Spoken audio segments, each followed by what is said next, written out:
The military's entrepreneur activities started in the mid-1980s. The initial objective was to offset the military's expenditures. Senior officials of the CCP were optimistic about the endeavor's potential to sustain the military within the military. After Jiang Zemin became chairman of the Military Commission, he took the advantage of his authority and loopholes in the military enterprises to gain full control of the military. Jiang gave many undue benefits to the army, allowing the military to wantonly indulge in trading and fostering corruptions within its ranks. As a result, the military madly involved in smuggling, and the problem spiraled out of control. The military was the largest player amongst all the contingents involved in smuggling. Taxes and duties were invaded by hundreds of billions yuan, and none of the money was used to offset the military's expenditures. Most of it, instead, went into the officer's pocketbook. Never before was the military so corrupted. Incredibly, all of these matters were covered up upon being brought to Jiang's attention. The problems China faced in the forms of pirates, gangs and corrupted local officials, now paled in comparison to the activities of the military.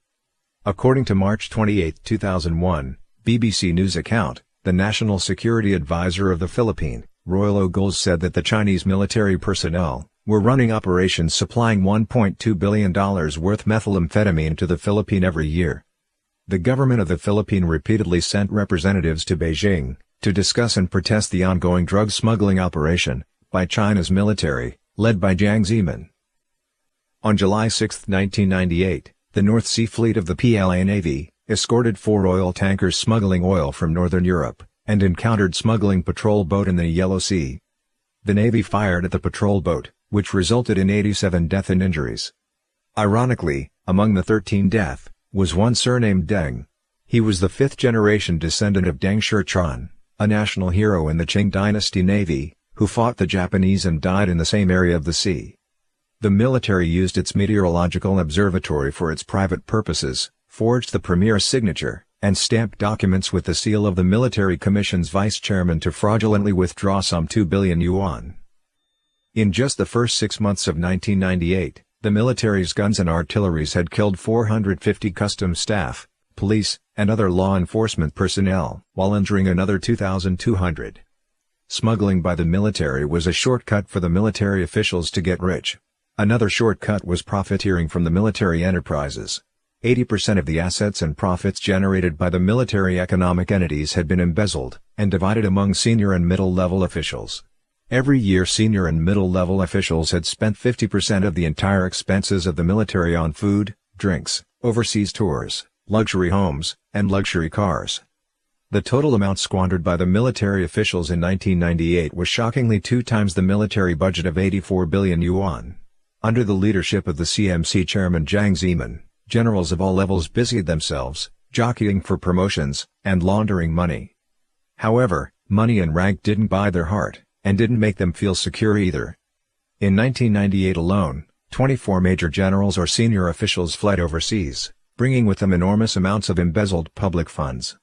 With time, Jiang grew afraid, however, that the military business operation would make it more independent, something detrimental to Jiang's exertion of control over it. Besides, the military business operations were disrupting the normal economic order of things.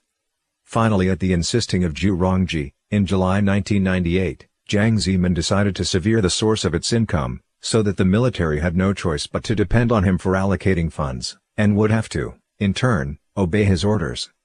Just to play it safe, however, Jiang Zemin resorted to his usual tactics. He asked Hu Jintao, who was 5th in the run in the Standing Committee of the Politburo, to handle the thorny issue. This would allow Jiang to hide out behind the scenes, in case anything went wrong, Hu would be the scapegoat. Along with that, Jiang could potentially strip Hu's successor title. After the military, paramilitary police, and public security bureau were in principle disengaged from business operation, the properties held by these economic entities were divided up within the military. The greed of the military and paramilitary police had, by then, already been roused, so they frequently resorted to violence to resolve disputes over the sharing of the liquidated properties. Frequently fights erupted. Those involved employed guns, artilleries, and even armored vehicles, as they fight each other. An official was punished for embezzling money that his supervisor had wished to snare for himself. The official was bitter over the punishment he received. On Sunday, April 5, 1998, when no one was in the camp, he set the storage room on fire in retaliation, and resulting in explosion that occurred at 656 Air Base Radar Station in Shanding City, Hubei Province, where more than 120 people were killed or injured. The economic loss were immeasurable. On August 3, 1996, in the China Air Force hangars, two officers quarreled over the uneven division of the illegally obtained funds. The heated exchange ended up in the use of firearms, which set off a chain reaction of explosions and fires. 81 airplanes had been destroyed in the explosions, and 90 servicemen were killed or injured. The directed economic loss was put at 1.1 billion yuan. The incident cost China 1/60th of its entire 5,000 aircraft fleet.